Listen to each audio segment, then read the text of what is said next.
A educação ambiental engloba todas as formas de conhecimento humano. Imagina se nós fossemos falar isoladamente de cada uma dessas espécies de plantas, que num pequeno pedaço de chão tem milhões de indivíduos. Se nós fôssemos falar qual a contribuição que essas plantas estão dando para o ambiente, qual a contribuição que ela dá e qual o seu aproveitamento por cada elemento, outros elementos de outros reinos, como do reino vegetal e do reino animal e dos micro-organismos, a contribuição, porque a vida é diversidade e certamente não existiria o reino animal se não existisse o reino dos micro-organismos, se não existisse o reino do vegetal e vice-versa. Embora o micro-organismo tenha havido antes dos vegetais e dos animais, porque ele consegue se reproduzir, viver em situações absolutamente extremas para o reino animal e vegetal. E a gente vê esse pequeno terreno que foi aberto aqui para se plantar. A gente vê a lavoura, milho que já está morrendo com excesso de chuvas, outros que não conseguem se reproduzir satisfatoriamente porque deve ter sofrido um período de verão. O milho botou o pendão, mas jamais irá botar a espiga com grãos. Pequenininho, um chãozinho de nada. E a gente diz, como é que alguém veio fazer um roçado desse aqui? É porque isso aqui deve ser... Não é brincadeira de criança não. Isso aqui provavelmente é uma pessoa idosa que viveu da agricultura até então, talvez já até aposentado pelo fundo rural, e gosta de fazer essas coisas. E a gente vai ver as arribações, eita, não vamos falar sobre as arribações. Então a gente caminha aqui, vê o milho de diferentes tamanhos, provavelmente plantado em tempos diferentes, e vê aqui outras lavouras, pepino florando, e não está muito gostando do ambiente, talvez por excesso de chuva, de água. Aqui mais na frente o roçado continua, pequenininho, no pé desse lajedo. O milho a gente vê que não vai se reproduzir satisfatoriamente. Aqui já tem um com espiga. E a gente vê o rancho que o homem construiu aqui nessa área para poder se abrigar da chuva e do sol nos dias que está aqui nesse roçado, trabalhando. Tudo muito pequeno, limitado. E como a gente disse, é a condição física e psicológica da pessoa que está fazendo isso aqui. Que foi naturalmente pela idade, mas também pelos desgastes, às vezes se alimentando mal, deficitário, às vezes bebendo água ruim, por exemplo, a água desse lajedo, que se acumula aí não pode ser água limpa, mas o homem com sede vai beber, como acontece também com os animais, os outros animais.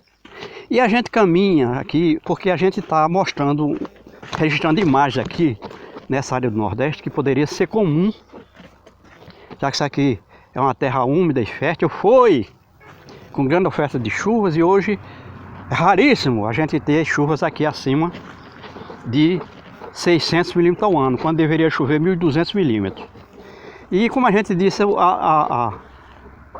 tudo se reproduz aqui de forma extraordinária, se multiplica, todas as formas de vida, com a presença dessa oferta de chuvas em 2022, que já vem desde janeiro, e a gente vê aí na frente, e vão continuar registrando a passagem das arribações, porque as arribações, segundo consta alguns informativos, elas são oriundas de uma numa serra chamada, de uma ilha, né? Chamada Ilha das Cobras, que fica em São Paulo, no estado de São Paulo.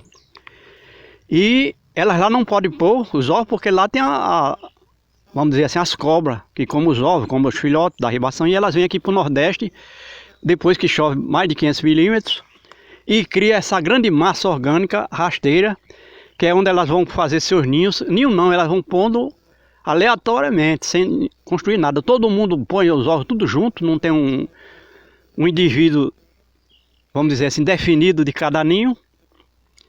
E quando vem a ribação aqui para o Nordeste, elas vêm em uma quantidade extraordinária. Parece praga. E elas vão, quando elas estão pondo, elas se juntam tudo numa área só.